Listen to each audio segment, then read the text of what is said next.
I wanted to know if there is any significance to being a Sayyid. I had a friend once who spoke about her husband being a Sayyid, and it seemed like she tried to say like people come to seek barakah from him or something, and that he's promised Jannah for being a Sayyid. Is there any truth to this in Islam, and how should like a layman treat a Sayyid? Jazakumullahu khairan. وجزاكم. First of all, Sayyid is a terminology usually given to those of the lineage of the Prophet ﷺ, the descendants of Fatima, the daughter of the Prophet ﷺ, from Ali, may Allah be pleased with them.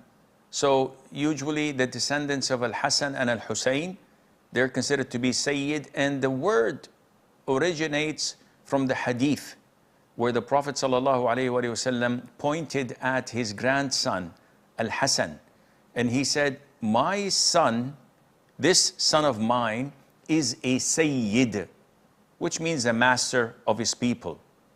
And Allah would reconcile between two fighting factions of the Muslims through him.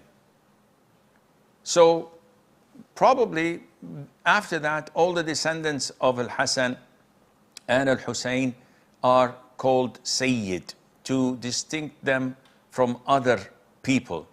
Nowadays, they've introduced also Al-Sharif, which they say it is related to Al-Hussein.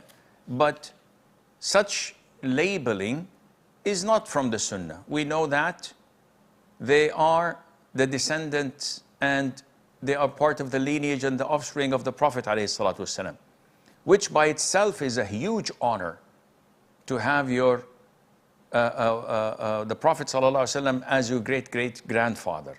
That's one of a privilege that you can't buy with money. And no one could boast about being from this tribe or from this country if you are of the descendant of the Prophet ﷺ. However, people have exaggerated, thinking that by just being the descendant of the Prophet ﷺ, this qualifies you to be among the dwellers of Jannah. So this is a carte blanche that you will enter Jannah. And this is totally bogus.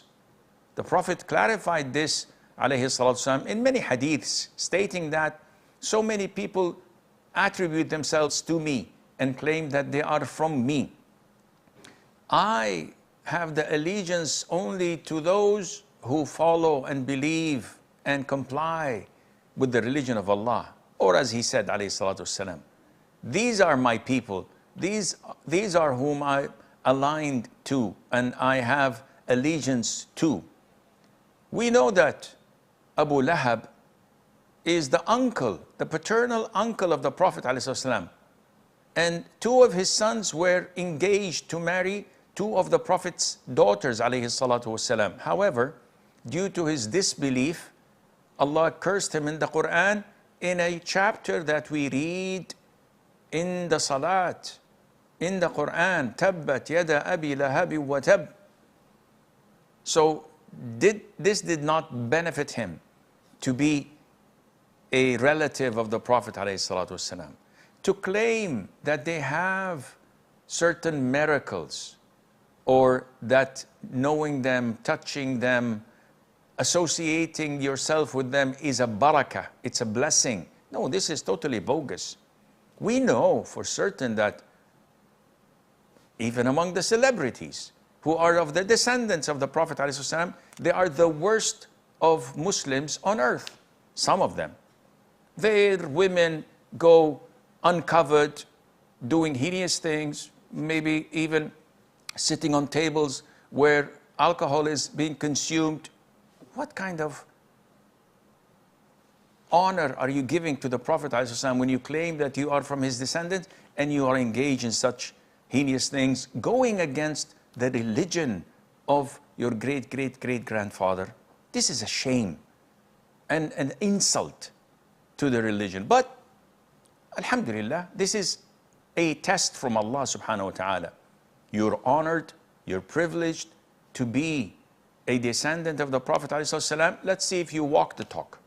If you do, you will be with the Prophet ﷺ in paradise. But if you don't, and if your style of living is taken as a role model for sinners to follow and say, well, he's a descendant of the Prophet ﷺ, he should know better, then this is definitely something that you will be punished for big time.